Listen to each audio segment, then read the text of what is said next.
This is the Telescopic World Season 1 Chapter 8. In this episode, we will be building on our discussion of two forms of communication superluminally. The first two which rely upon the psychic telescope, whether reversed lens or simple. And the third, which relies upon the creation of dissonant spaces, through rejection of acting on one's natural impulses. We will also be talking about how what I call the panopticon, which is the central input/output array, relies upon both forms of superluminal communication, while explaining how it relies upon said communication.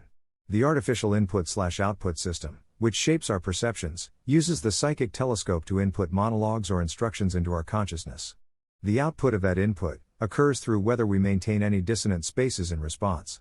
In other words, the providing of a scenario or regime, through inputted monologues, provokes responses, and depending upon whether that response is affirmatory or inhibitory, this is communicated superluminally through multiplicity, aka consciousness scattering.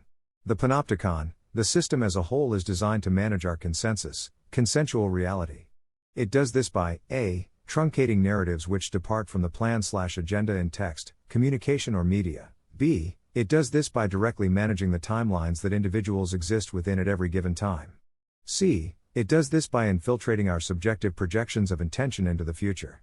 Ultimately, this technology permits them to shape the consensus reality, not just in the present, but projected into the future.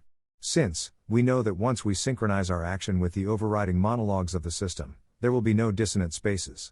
We know that our action, consistent with our intentions, becomes incorporated into the consensus projection of the panopticon.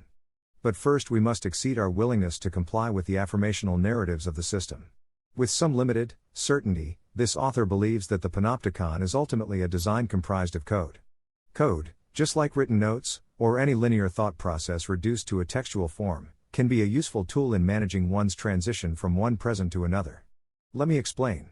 In How to Create a Glitch in the Matrix monologues, and in the complete series, we talked about how linear streams of consciousness can be truncated by continuity-breaking action. The goal was that in making slight alterations in the way you do everyday things, you are undermining natural progress from past to present, from consensual to projected future. Thus, if you can learn to create these discontinuities in behavior, or also through loosening associations, you can undermine the natural progression of historical patterns into future actions. The key point from all this is that you can remove given behaviors from your unconscious stream of attention by truncating them naturally, the same way the system does digitally. Now all of this is to say, that in the transition from the past into the present, through the consensus reality, we are accepting the natural progression of these narratives, by our acquiescence to their affirmatory nature within our action.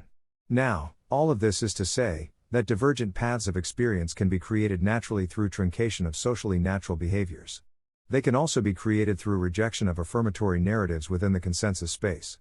Further, one of the things I wrote about in Countermeasures of the Panopticon was that black boxes could be used to undermine attempts to use a psychic telescope to transmit instructions into one's life.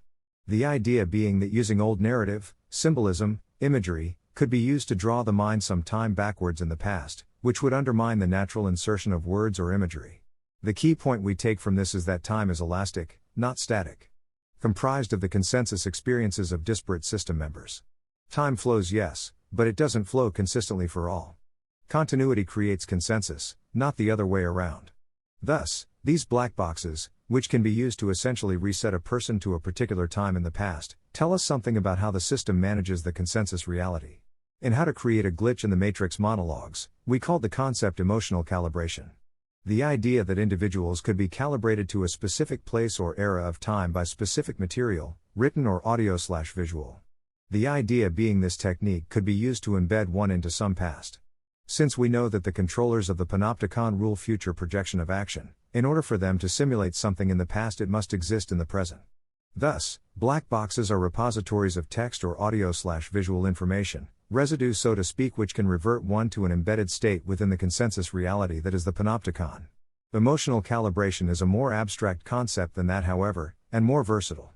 Using your own memories, residue of the past, to shift between disparate places and times, you can make your consciousness less vulnerable to invasion through the input-output array of the panopticon.